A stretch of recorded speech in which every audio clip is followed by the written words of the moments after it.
Hi, everyone. It is Carol C.C. Miller, your positivity trainer, peace activator, and global hugger, coming to you today with another session of This is Life, beautiful and messy, because we're here to heighten celebrations and lessen sorrows through a positive focus. And as you know, I'm a big believer in hugs, so if you're joining me and need a virtual hug, let me know in comments where you're joining from, and at the end of the session, I'll come back in there and give you a virtual hug. And you also know at the end of it, I'm going to talk about global free hugs that's coming up this weekend. But I'm really excited about my guest today because as I'm always preaching about kindness and how we can be kinder to ourselves and to everyone in the world, Jeannette Mare has an organization called Ben's Bells that I'm going to let her share her story about how she started it and what it does, because it's about teaching intentional kindness. And Jeannette, one of the things I love about the fact that you even say the word intentional is because the big thing is to say random acts of kindness. You know, that's a big. And for me personally, I'm like, my kindness isn't random. Like, I choose to go out there and intentionally do kind things. So I really like putting an intention behind the kindness as well. So thank you for joining me today. Oh, it's my pleasure. Thanks so much for having us. And I love that you made that distinction between random and intentional. We look at random acts of kindness as a specific type of act of kindness, but that all acts of kindness can be intentional. So, and that intentional kindness is sort of more a way of life, whereas random acts of kindness are a specific type of kindness. So okay. I love that you see that distinction as well. So share with me how you got started with Ben's Bells. Tell me what you're doing, Sure. The progress and what you're doing now. It's really amazing information. Oh, thank you. Well, my story is a sad story, and some people are uncomfortable with sad stories, but I sort of push back on that a little. I think it's important that we're able to share our sad stories, knowing that everybody experiences sadness in their life, and that when we practice listening to each other, we can actually develop a skill set around supporting each other. And so, being able to share. Can I just stop you for a second on that? Because I love that, because I think that's, for me, people think when you're being positive that you're not seeing, everything is rosy and rainbows in your life. Right. And for me, it really is. I mean, you need to feel your feelings, whatever you're going through, but it's to pick out those gems to hold on to. And when you're able to, that's why I started saying to heighten celebrations and lessen sorrows, because we all go through struggles and challenges, and some people's are, deeper than others. And I know your story is going to be one that is hard for a lot of people. Yeah, and it is. And we say that, the resistance of sadness actually causes more suffering. And so when we can listen to each other and actually sit in that discomfort, it's just it's amazing the sort of what can happen in that space. So I appreciate you letting me share it. Ben is my son, Ben of Ben's Bells, and I have two sons. And Matt was nearly 6 when his little brother died suddenly. Ben died when he was almost 3, and he died suddenly of croup virus, which is typically, a pretty mundane thing. But in his case, it sort of, snuck in and caused his airway to close really acutely. So my life went from, I'd say sort of a pretty happy, simple life to being thrust into this grief experience that I honestly didn't know what to do with. I didn't feel like I could survive it. And oftentimes I didn't even want to survive it. But fortunately for me and for my family, we were surrounded by people who just came in. And I often emphasize who were brave enough to come in, because a mom whose child has died is scary to people. And so people were brave enough to come in and just do kindness for me and for my family. They connected with us in all of those ways, that we can connect with each other, from food and beautiful cards and photos of Ben and stories, and just sitting and listening and just sitting and being silent and just being there. And I started to understand that there's a big difference between sadness and suffering. And that sadness is something that we actually need to experience, because, there are things in life that are sad. But then on top of that sadness is all this other stuff lumped on top, like guilt and what if, and I can't do this, and I'm crying too much, and what do people think of me? And that's what really causes suffering. And I started understanding that the more people were there for me, the more that piece sort of lifted, and I felt sort of safe falling into my sadness and feeling it.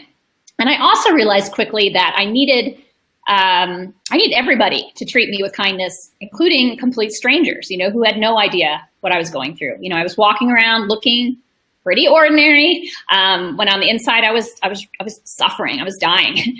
And a stranger would hold open a door, a stranger would smile and say good morning, a stranger would let me into traffic.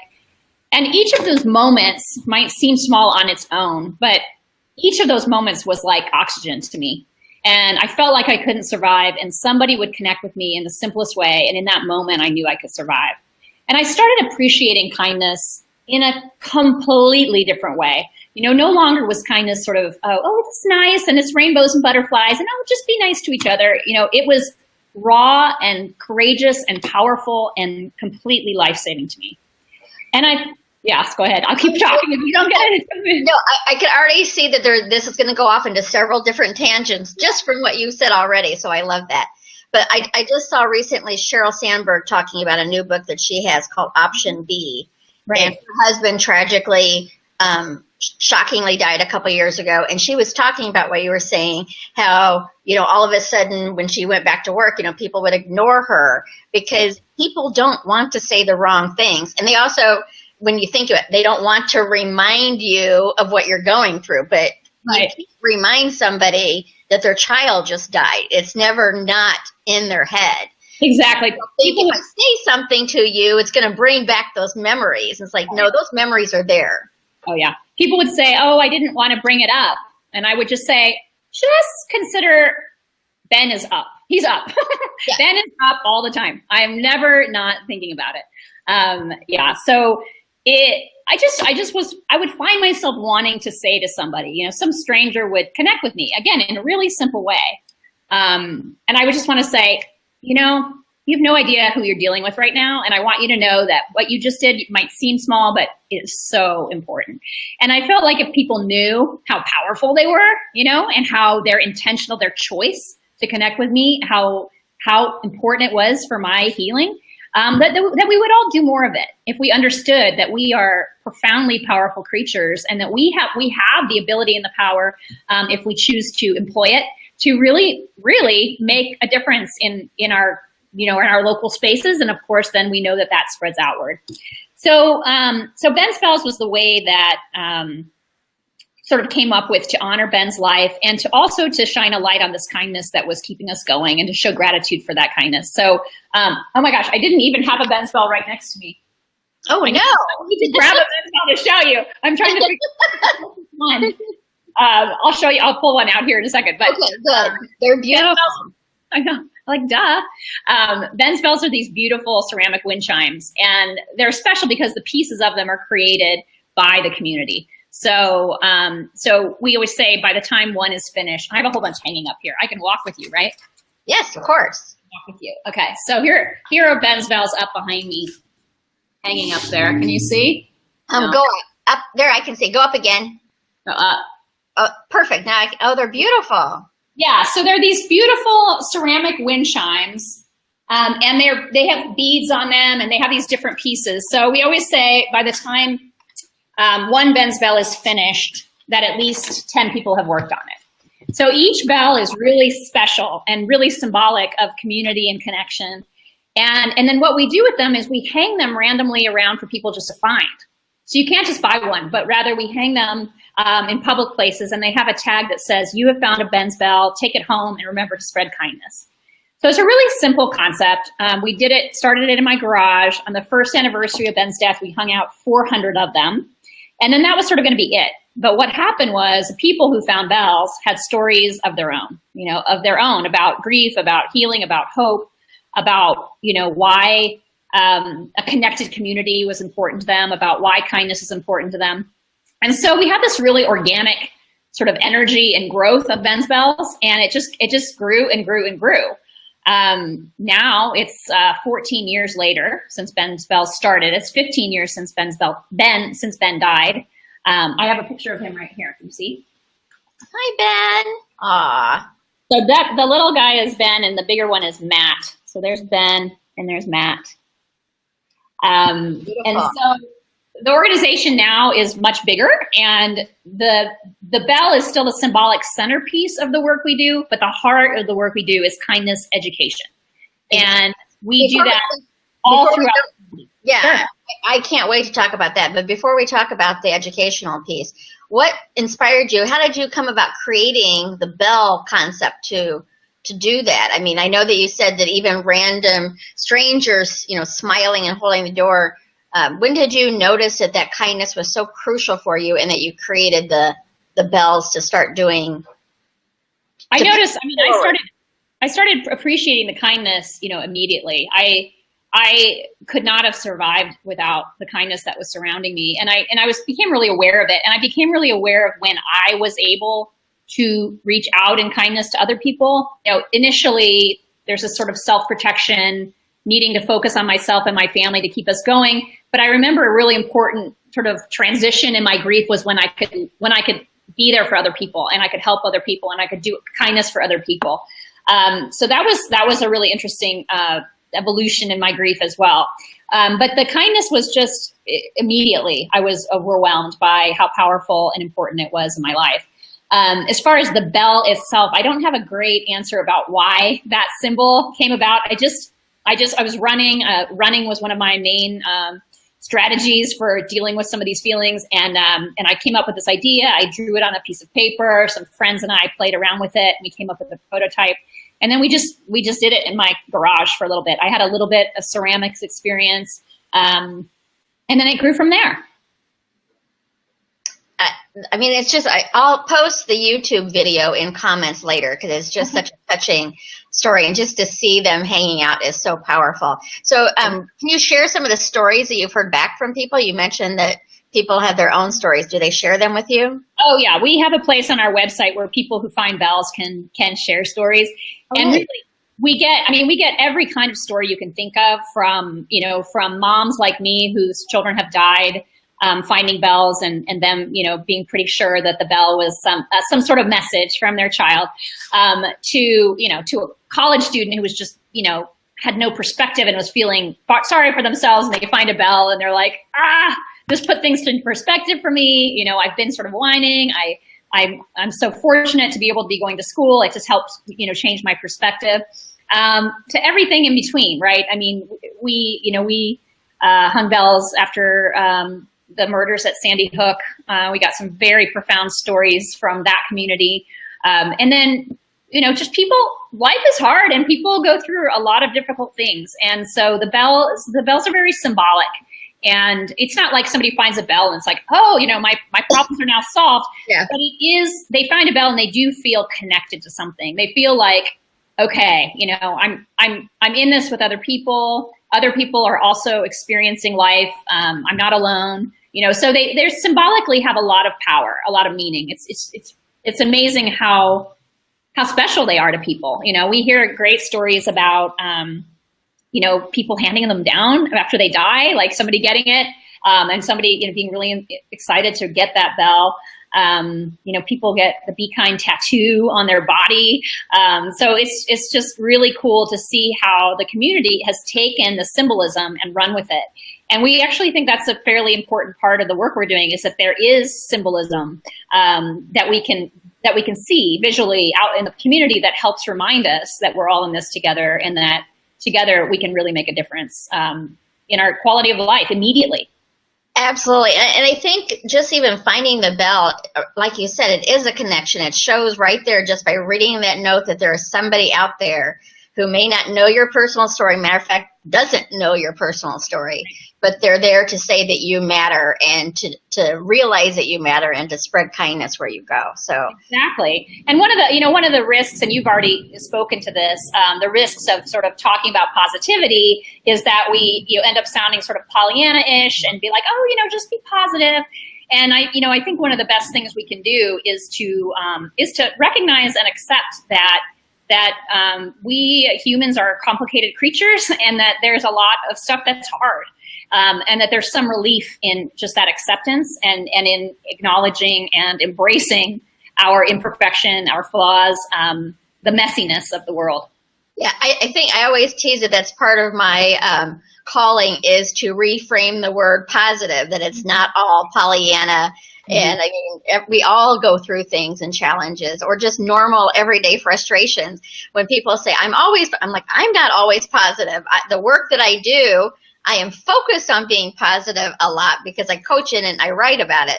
But I promise you, I'm not an always positive person. So it's really about what we focus on and where we put our intention to. So exactly, and that's what we say. You know, if somebody says to you, you know, oh, just be positive, that it could be really condescending. Yeah. But if you say, you know, try to notice the positive, that's something that's within our power.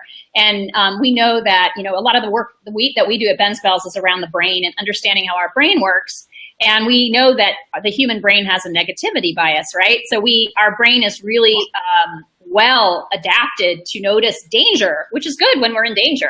But the thing is, it'll grab onto that negativity and hang on tightly and roll around in our brain, you know, a lot.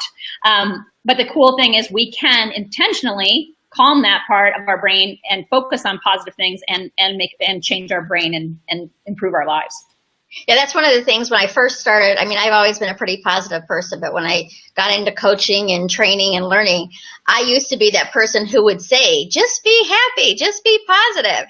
And yeah. I now know the person who's dealing with depression or, you know, in a really tough spot in their life probably wants to slap me right now because they have no clue what happy looks like when you're in that space. But you know, so it is about a progress on moving, you know, up the emotional scale kind of thing to feel better, you know, exactly. Just a thought at a time. So how did you, so it started out with the Ben Spells and then it's moved into a whole educational piece where you teach this in schools and talk about it. So how was that progression? Well, you know, it was a really natural progression because we before long had like over 100 schools locally involved with the work we were doing because they really wanted their kids to, you know, get their hands on the clay, be part of this thing. You know, people were excited about finding bells. And so we quickly realized we had a very highly energetic, motivated group of people who wanted more. And so my previous career, I taught at the University of Arizona and I taught discourse analysis, which I know sounds super interesting. It actually is. And one of my focuses was politeness theory. So I actually worked with people studying to be sign language interpreters on, you know, how do you represent in between two cultures, you know, how do you maintain the intent of the speaker, understanding that politeness systems in different languages and different cultures are different. And so the sort of kindness work has been part of my life for a long time, but just under a different frame. So I'm a teacher by trade and by experience. And so it was very natural to start turning this Be Kind message into more of a teaching experience because we believe that kindness is a skill set. And you know, what happens when you practice a skill? You get better at it. So the sort of very first obvious example of that to me was, you know, what do you say to a mom after her child has died? You know, not that many people know the answer to that question, right? So I was instantly met with all these people who desperately wanted to be kind to me, but did not know how. And, you know, it's not rocket science. It means having a conversation. So that was sort of the very first example to me of, man, kindness is a skill set. You know, if you want to know what the kind thing to do to somebody, for somebody, or when they're grieving is, you need to learn that skill set, right? And how do you learn? You read, you talk to people, do all of these things. So that's how we treat kindness as a skill set. We believe that when you focus on it and talk about it, that you get better at it, and that when we get better at it, we support each other better. So that's everything from sort of the simple kindness that we think of to, you know, how do we talk about racism? How do we talk about sexism? How do we talk about these things in a way that feels kind? And the way that we do that is by learning how to talk about them. And those are kindness skills. So what are some, do you teach at all different levels, or is it a grade school? What is it? So our organization, follows what's called a social ecological model. And that's a little academic, but basically that's the model. You've probably seen it drawn where the individual sits in the middle. Yeah. And then outside of that is families and neighborhood and schools and businesses. The idea is that we as individuals are influenced by all of these parts of our lives, right? So our goal is to offer programming, materials, educational opportunities for people anywhere in that model. Okay. So we want an individual to be able to engage in the practice of kindness. So we have ways for them to do that. We want families to know how to do that. We want neighborhoods to know how to do that. We want schools and businesses too. So our biggest formal program is called Kind Campus, and that is for schools. So it's a K through 12 program that is offered completely free to schools. So anybody listening right now can access Kind Campus just by getting in touch with us. And it follows, it's 9 months with like a school year's worth of materials that infuse the practice of kindness into the already everyday culture of the school. So we start with, some scientific facts. We do some practice for adults on campus. We do Kind Mind, which is sort of mindfulness, learning how to calm that part of our brain, mindfulness activities, self-kindness practices that help improve our empathy, our compassion, and then kindness dilemmas. What is the kind thing to do? Not always clear. So these great dilemmas to work through. And then how do you put all the skill set to work in your community? How do you recognize your own power in your community to engage and do good work? So it's the train the trainer model. We work with people from the school to get them feeling confident with materials, so then they work with their own staffs to get the materials into their community. In Tucson, we have over 200 schools doing it. That's fabulous. Yeah, and it can be done anywhere. Yeah, and I love that because I think so many people, and by the way, Vicki, who is the one who introduced me to you, is on and saying that she loves to know that kindness is a skill set. So again, thank you, Vicki, for sharing those spells with me. But I think it's so interesting to me, Jeannette, because like a lot of the things I post on Positive Focus is about kindness, and I have a hashtag called "This is what love looks like" to show the good things that are going out on the world rather than focusing on what isn't going right. But anytime I post something about kindness specifically, people are always commenting, "I'm always be kind. I'm always kind." And I'm like, I'm not always kind. Yeah, I'm not always kind. I joke that I have to leave town to be kind. To be unkind rather. I have to leave town to be a little bit, grouchy. And so it's the whole always and never are two words I'm not a big fan of anyway. But I'm like, often I'm the unkindest to myself, but I am unkind to others. It's more usually in thought than it is in action because of that. But I think it's the importance of the awareness of it. So when we're aware that we're being unkind to ourselves or unkind to somebody else, then we can make those shifts and changes. Absolutely. Like what you teach helps with that awareness for people to.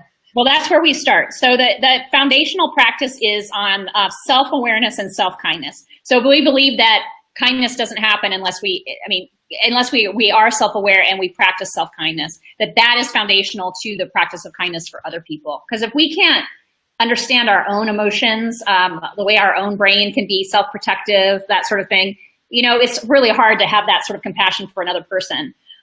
So we start there, and then we start building other skills, other awareness skills, and then we say kindness is the doing part. What are you going to do? And that also requires a skill.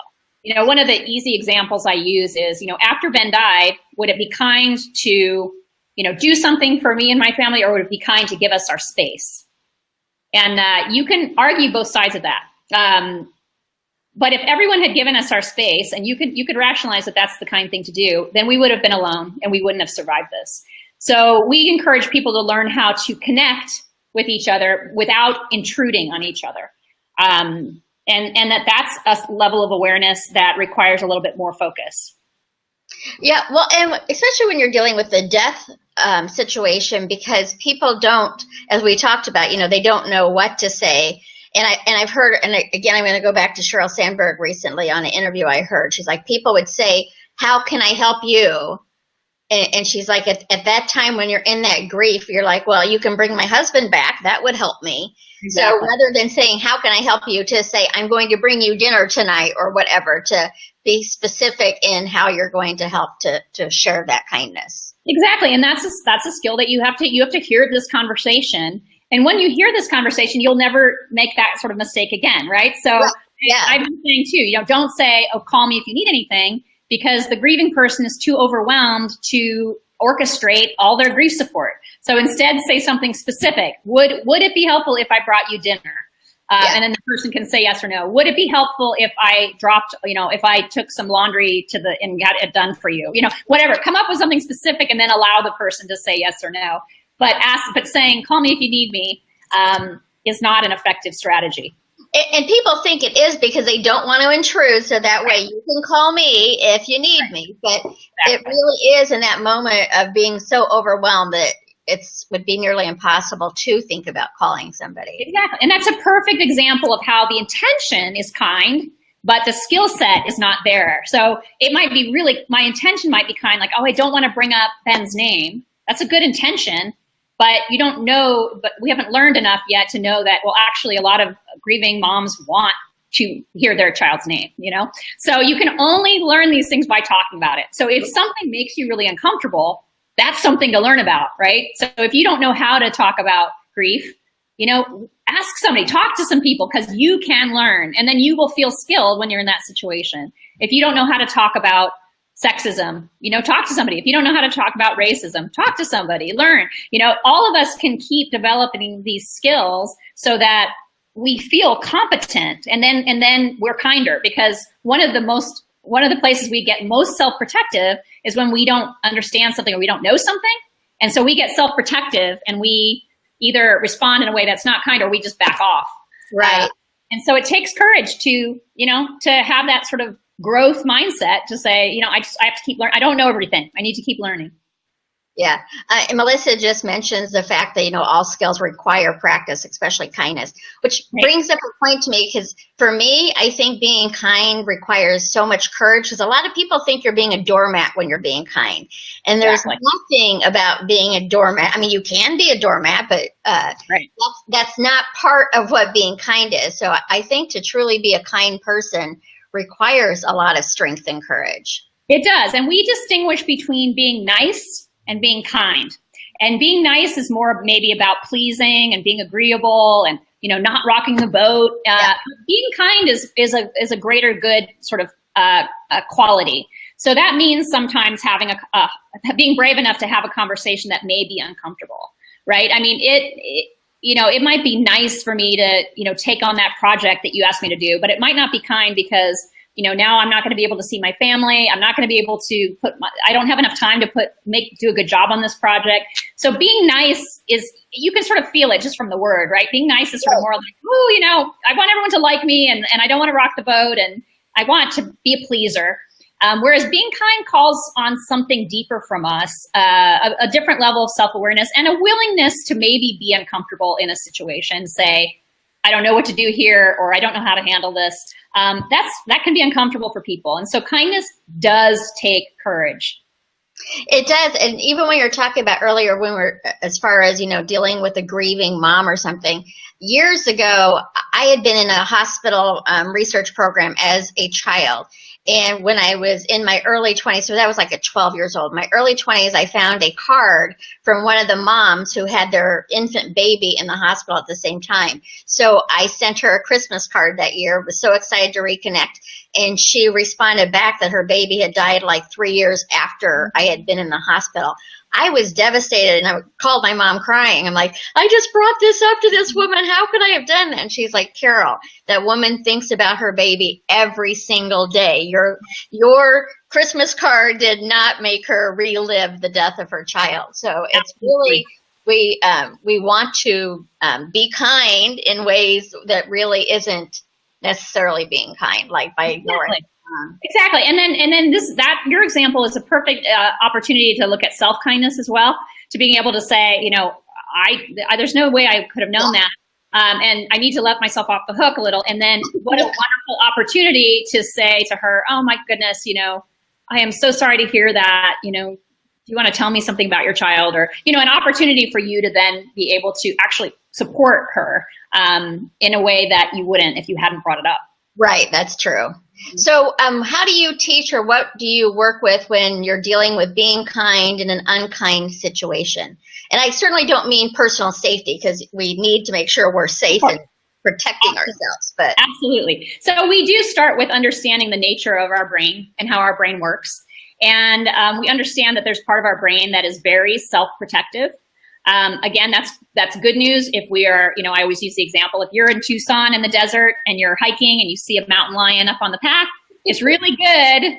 And that happens here. It's really good that your brain clicks in and says, danger, danger, get out of here. That's good.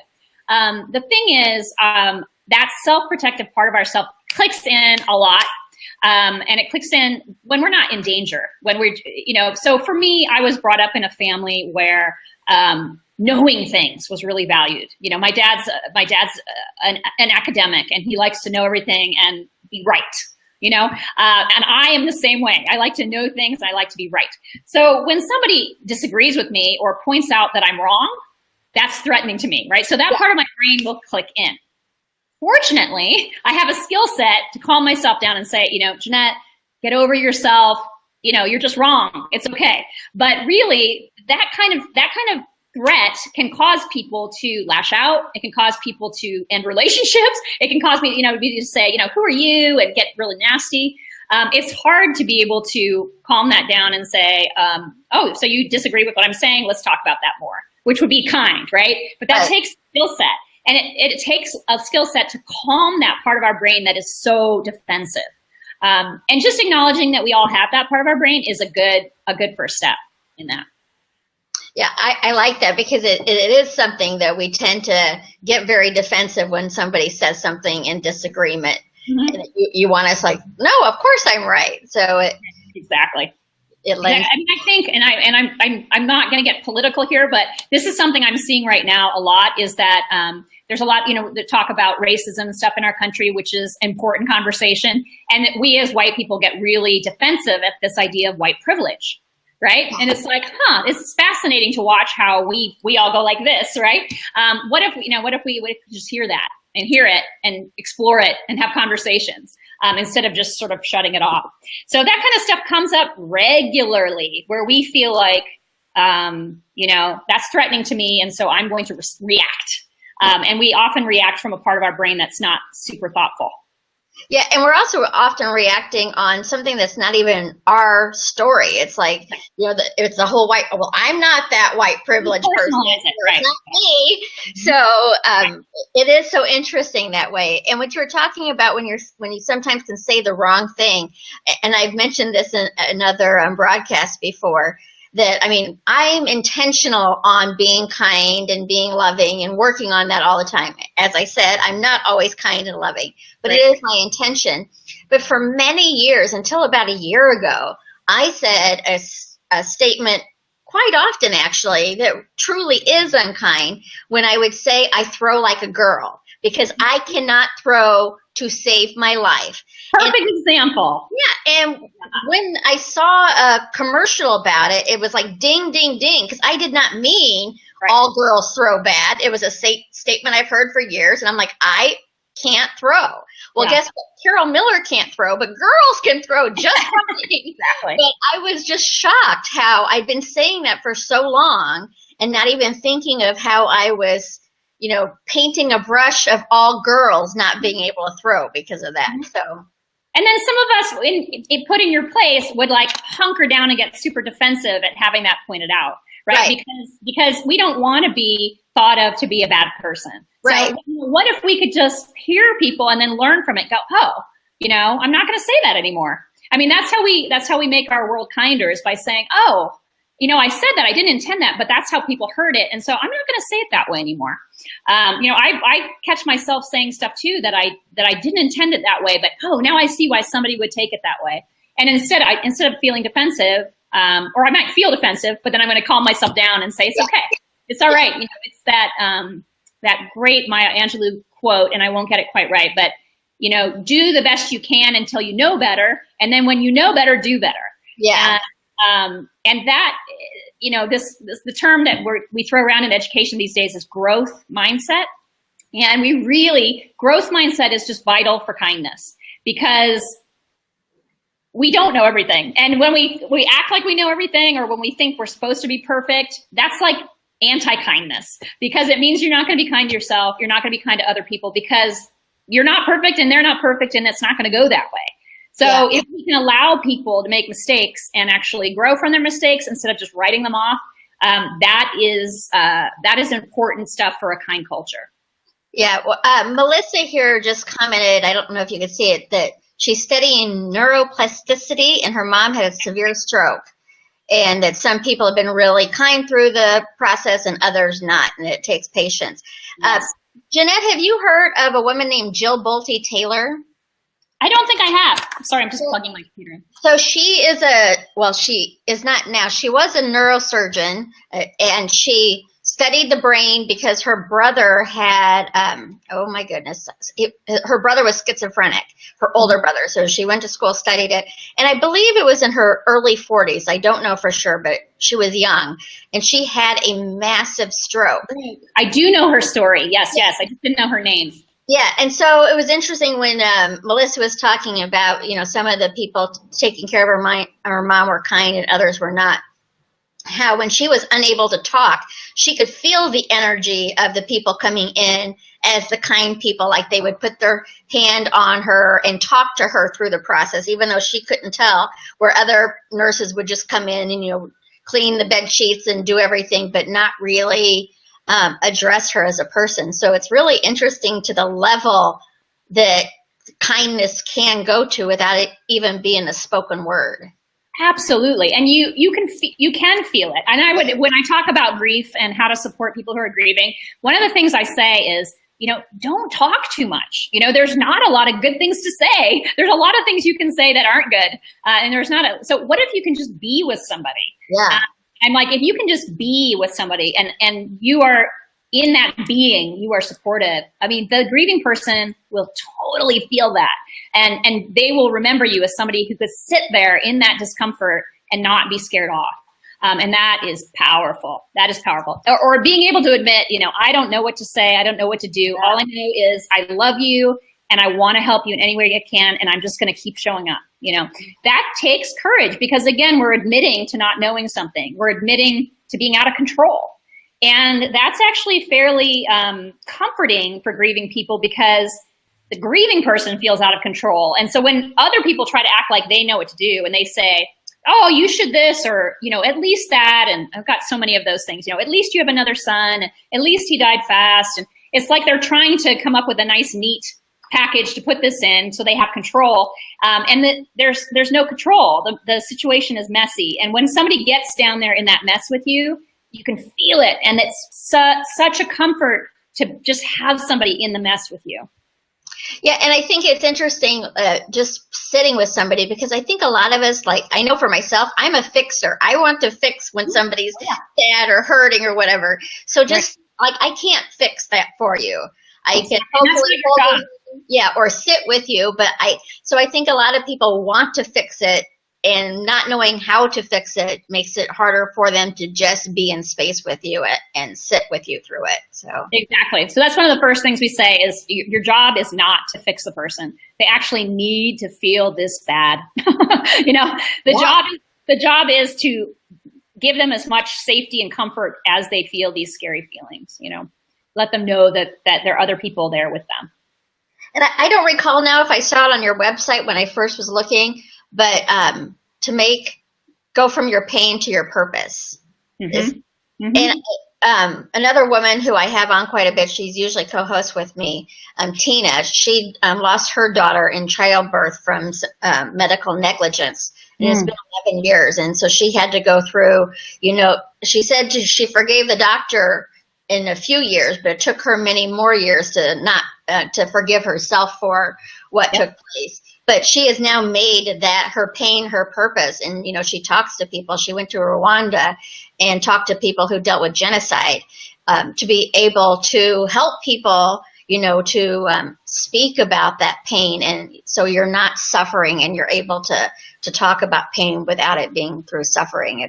Exactly, because our culture really is bad about this. There's a lot of pressure to be okay all the time, to look good, to, be strong. People would pat me on the shoulder and say, be strong. And I felt like going, you see me upright and breathing? That is proof of my superhuman strength because all I want to do is curl up and die right now. Yeah. So to really, really acknowledge that our culture can be really bad about this. That somehow crying is weak or being sad is weak. It's not. There's nothing weak about feeling sadness. It just means that you loved hard.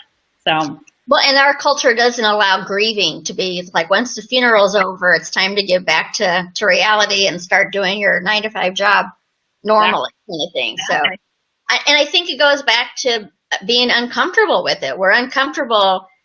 I mean, we're pretty comfortable when people are happy and things are going well. We know how to deal with that. But it's when people are in grief and sadness and we're out of control of fixing it, it makes it a little harder to deal with.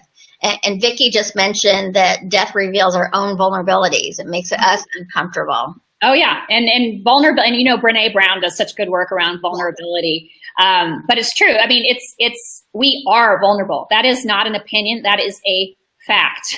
We are vulnerable. We can walk outside and a telephone call can. We are vulnerable. And some people, we believe that if you just do certain things, you won't be vulnerable, and it's just not true. So it takes some courage to get down in that vulnerability, and but that's also where the amazing stuff happens. I talk about before Ben died, I think my pain to joy continuum was like this big, and then after he died, it was like this. I felt way more pain than I ever thought, and I also felt way more joy because I was connecting with people at a level that was just so much more deep and real and about important stuff. It wasn't superficial. So there's a lot of beauty in pain. As weird as that sounds, there can be some just beautiful things that come out of pain when we allow ourselves to feel it and when we allow ourselves to be uncomfortable. And honestly, I think that true kindness requires us being able to be vulnerable and being able to listen and hear each other. I do too. And I think, like you said, there is beauty in that pain. And that's one of the reasons I call this is Life beautiful and messy, because there's certainly messy parts of it as well. Yep. But just even dealing with like the loss of your child, and maybe it's what you had said earlier for, that our brains are, self-protective mode, because most of the time, I've just now lost my train of thought of what I was going to say, but most of it is that we're trying to, what did I wanted to say? That we're trying to move through it I don't even know how I'm trying to say it anymore. Move through that pain without even, feeling it. Yeah, kind of feeling it. Yeah. And that there is the strength in being able to move through it and the courage to move through it rather than just numbing yourself from what's going on. Yeah, absolutely. I really think it is something you have to do. If you don't do it, if you don't feel it, you will feel it at some point. Something like, this valley that you have to, and some people like these analogies, some people hate them, but that you have to travel it. There's no way around it. But don't camp in it. Don't camp down there. Like don't put down your roots in the valley, because it is sort of seductive. That grief can be sort of seductive, where you're like, I'm just gonna, I have good reason to feel this much pain, and I did, and I do, and I'm just gonna. People don't understand. I'm just gonna sit here, and we choose to do that. We choose to do that, and it takes courage to say, I'm one of many humans that is suffering. I'm not special in this, and that I can do this, and I need other people to help me do this. That takes courage. So I frankly think that, asking for help, getting help, and being brave enough to try to keep working the grief. It's something, a lot of us will hunker down in it. And I definitely felt like hunkering down, in it for sure. Yeah, and I had asked this of Tina, because I've heard this from other people. I mean, I have nieces and nephews. I don't have my own children, so I've not lost one either. But I've heard many times that when you're going through the grieving, and then you do start to experience some happiness again, that there's almost guilt in it, like you should not be happy again. Did you? Definitely. Absolutely. And like I said, since our culture is so bad at understanding grief, you get that reinforced. So maybe I'll be smiling and laughing, and somebody will say to me, "Oh, I'm so glad you're over it." And then that makes me self-defensive about my grief. And I'm going to say, "Whoa, and that's why you hear parents like me saying, you never get over it. And although I understand what they mean by that statement, I push back on it a little bit, because it's not about getting over it, but it is about being, feeling like a whole person who can thrive in their life. I do feel like that person. Does that mean that I don't feel grief about then anymore? No, I can feel the sadness and feel joy, both. I don't have to have either or. But because our culture wants us to get through grief so fast, we grieving people feel like we have to defend our right to grieve.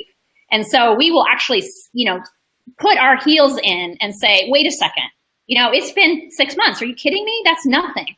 And it's true, it is nothing.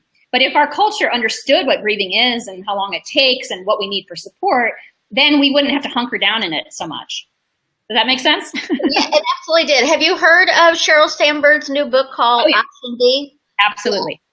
And I just love that analogy that she shared, that I don't remember the gentleman she was with, but he was talking about option B, and she's like, I want option A. I want my husband back. And it's like, well, you can't have Ben back. She can't have her husband back. So now let's do the best with option B that we can possibly do. So yeah, and I haven't read her book yet, but I'm really excited that it's getting the attention it's getting, because it's like I said, because this is a skill set.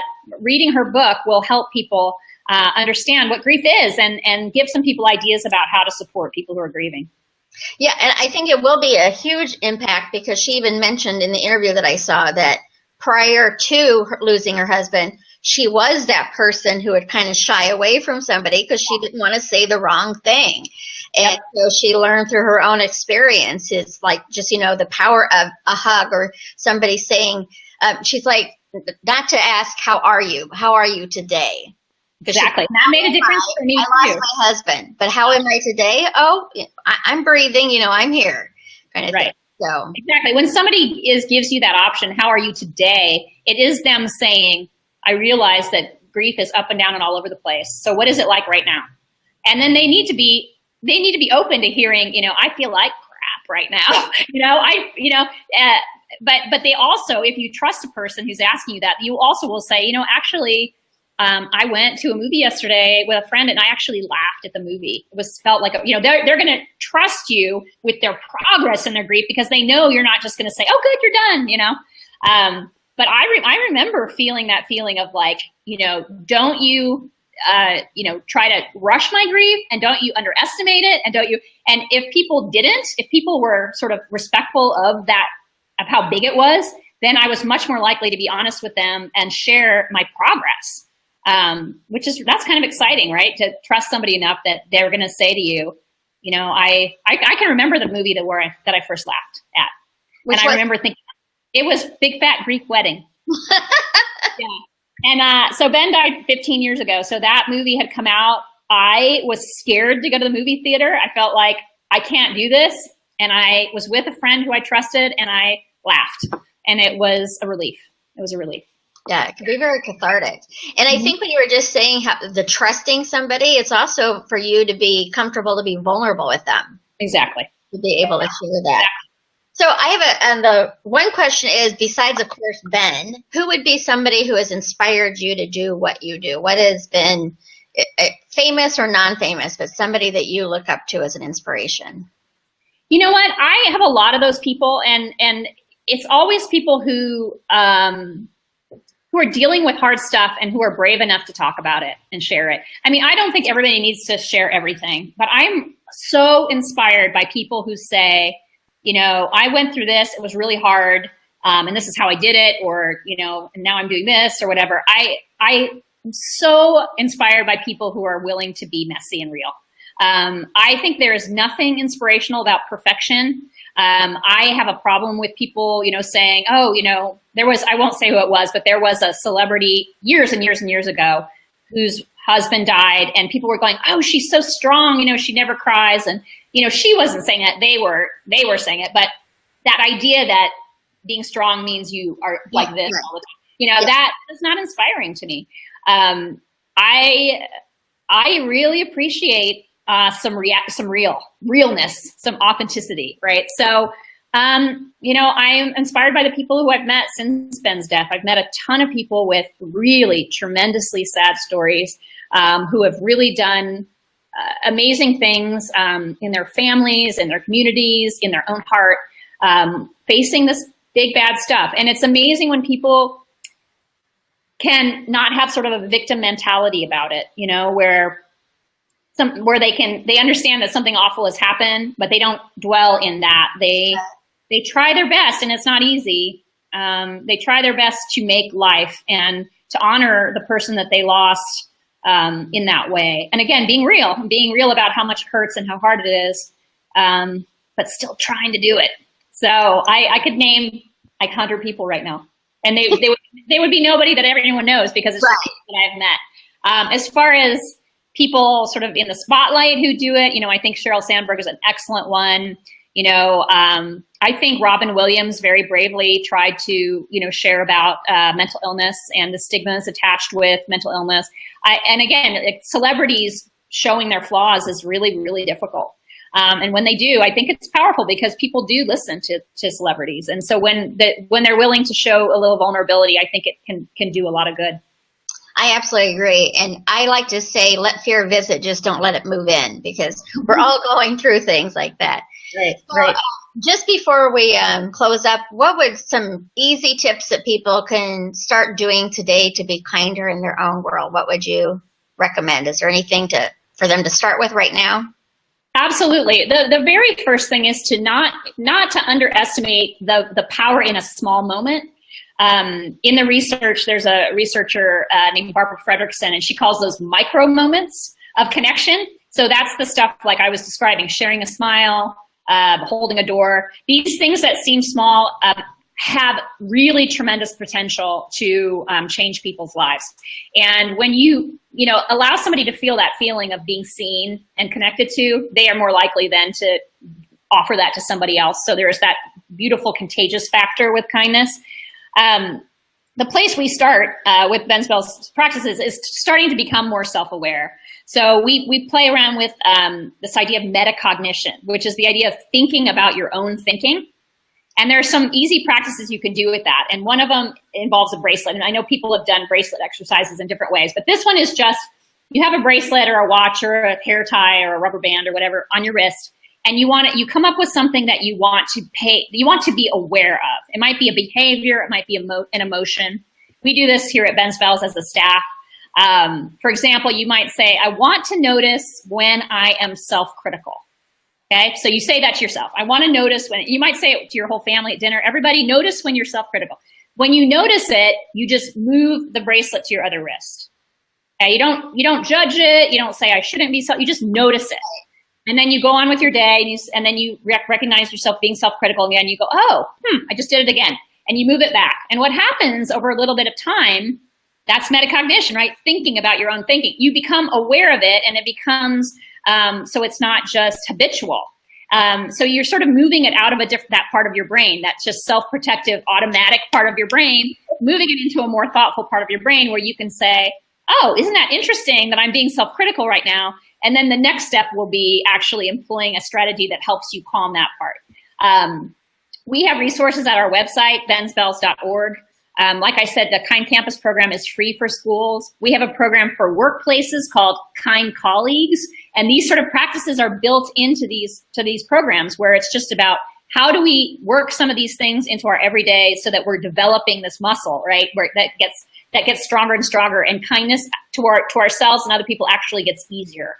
And guess what? When we get better at kindness, we're happier. So there's a definite kindness-happiness link. So if somebody's saying to you, be happy, if that's sort of annoying because you're like, what does that mean?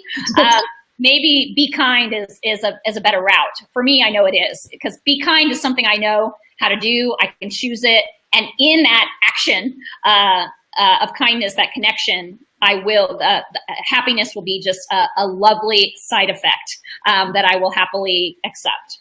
Well, and I like that when you said to remember the small moments. And I can guarantee, because I've been doing it, we have not really discussed this, but for 9 years I've been doing free hugs. And I do it twice a month here in Chicago and then once a year globally, which is this coming weekend. I'll have huggers around the world taking pictures and sending them to me. But hear from people, like even some of them just walking away, it's like, that just made my day or whatever, or their smiles. And I had one gentleman wrote in later that he had been 10 years sober and was having a hard time at work and was going to go to the bar after work and came across us hugging and got a hug from each of us and decided not to go to the bar. So really, it was a hug. It did not, I did not have to go to school for 4 years and study to learn how to give a hug. It was an easy thing to do, and it was just a small moment. But doing that for 9 years, seeing the aha moments and the smiles that it brings to people, it's really, really powerful. It's extremely powerful, and we have a connectedness issue in our culture, and there are a lot of people who are feeling very disconnected. So if we can be intentional about connecting with people, again, in simple ways, in ways that doesn't intrude into their privacy or their personal space or whatever, we have a really good chance. I always picture it. Remember, I used to be a sign language interpreter, so I always picture every one of those connections like a thread that connects each of us. And if those threads are happening all the time, we develop this web. And that web is sort of what holds us when we fall down. And I'll fall down and you all will hold me, and then I'll stand up again, and then you'll fall down and I'll hold you. And that the more that we're doing that, the more we build that trust that we need in a community to say, hey, we're here for each other. And acknowledging those individual connections is a really important part of that. I love it. So you are based in Tucson. Do you have the Ben's Bells throughout any place else in the country, or? We do. So Ben's Bells has this art component, right, where we create the ceramic pieces. And we have studios in Tucson, in Phoenix, and in Connecticut, in the Newtown, Connecticut, Bethel, Connecticut area. Okay. So that's where we have physical studios. But a lot of our programming can be accessed online. Kind Campus is used in 500 schools across the country and across the world now. Kind Colleagues can be used across the country. We have kind note templates and stuff at our website that you can just download for free and use. Writing a kind note to someone is a perfect example of one of those little connections that can mean a lot. Great stuff to be modeling with your kids. Write a kind note for the person who drops off your mail, for your neighbor, for whatever. The giving of the kind note, the writing of it and the giving of it is a powerful example of practicing kindness. And you can feel it. You can feel it instantly.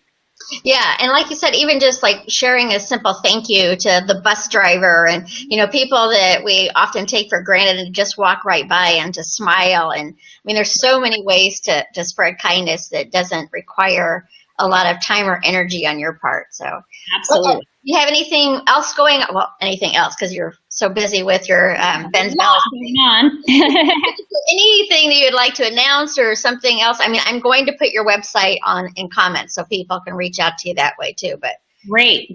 Well, we have, if you're in the Tucson area, we have a really, really fun party this Saturday night. We're not fancy enough to have a gala, so it's a party, and it's called Celebration of Kindness, and it's at our downtown studio in Tucson, Arizona. You can find that at our website. We're working on the new materials for Kind Campus for next school year. So if you're a parent who cares about kindness in your child's life, maybe you want to talk with your school about incorporating that. Again, it's free, so it's sort of a very low risk commitment to get involved with. And then we just encourage people to engage with the work in whatever way they can. Go to our website, explore a little bit, and see the different ways that you can get involved with Ben's Bells, even if you don't live in one of our cities. Excellent. In your coursework, do you do any diversity training with kindness? Absolutely. So we have we work with some of the other nonprofits in town to get kindness dilemmas from them. We find that a lot of people have really good intentions, but a lot of us don't have a skill set around something. And all it takes is, like I said, some learning. So, for example, we have the YWCA here. The YWCA is committed to empowering women and reducing racism. So we get dilemmas for them that we can work with small children and adults around what are some of these skills that people need to cultivate young in order to be able to be open-minded and to be able to understand diversity and appreciate and love diversity. We work with a nonprofit that focuses on domestic violence. So what kind of kindness dilemmas can happen early on that we can address so that little boys don't grow up to be men who think they can control women, right? So if like little things that seem simple, like little Bobby is boinging little Jeanette's curls in line. She doesn't like that he's playing with her hair. What is the kind thing to do, right? Then you get these kids like throwing back these ideas. She should just tell him.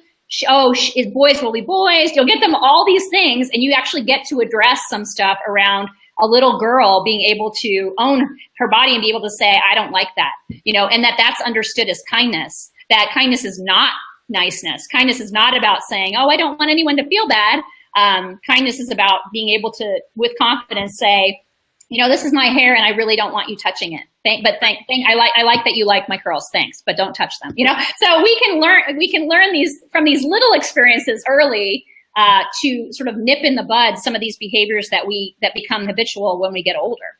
Well, and I think that's such a great lesson to learn, especially at a young age, because again, that little girl should be able to say, don't touch my hair, this is right. But we seem to think it has to be, you idiot, leave me alone, which isn't a kind way to handle it. But exactly. And that's exactly what we allow him to touch your hair just because you want to be nice. So right. Exactly. So we can learn about boundaries. We can learn about what's okay to talk about, what's not okay to talk about. We can learn that it's okay to be wrong, and that if somebody points out something, we can accept it. We don't have to get defensive. Boys will be boys is sort of a perfect example of that, denial of bad behavior. It's like, no, boys will be boys is not going to be the answer. We're going to actually talk through why this girl doesn't want to be treated this way. Or why it's not okay to ask this question, why it's okay to ask this question. I work with deaf people. I learned so much about deaf culture and deaf people that I wouldn't have known before. So why would I have known, right? So it's only through having these conversations and working these dilemmas that we get to build the skill set and then feel confident in our kindness. I love it. So remember, everyone, kindness is a skill set to learn, and I'm going to share Jeanette's website so you can go learn more information about that. Jeannette, thank you so much for joining me. I wish I was in so fun. Yeah. It's really fun. I really appreciate the time with you. We talked for a good hour. Yes, we did. Shockingly. And I would love to have you back at a different time as well. So please join me. Absolutely. Wonderful. I'll be in Santa Fe this weekend at a conference, a Mike Dooley conference, and I will be doing global hugs from there. So for anyone it's in the Santa Fe area, join me on Sunday afternoon. I don't know where yet, but I'll post it here on Facebook to let you know where I'm going to be, or join me at the conference. It's tut.com to find out more information about Infinite Possibilities, the Train the Trainer conference. And then anywhere in the world, you can join me for Global Free Hugs May 6th and 7th. It's just to go out there and spread some kindness through a hug. It's a free hug sign, and you offer people the opportunity to come and get a hug. Right now, we have huggers on 4 continents. I don't have my list in front of me. I think 16 countries right now and 20 U.S. states who are participating. If you're uncomfortable hugging a stranger, I certainly was when I first started. I promise you, the free hug movement has changed my life and has opened my eyes to seeing people differently. Hug your family, hug your friends, hug your pets, and just share a little kindness that weekend. And you can, if you want to, send a picture, and I will include it on the Facebook page that we're out there just to spread a little kindness. And just go out there today. Do something kind for yourself. Do something kind for another person. It's easy as holding open a door, smiling at people, and know that you matter. You matter to me, you matter to the world, and most importantly, you matter to you. So we'll talk again soon. Bye-bye. Thanks, Jeannette. Thank you.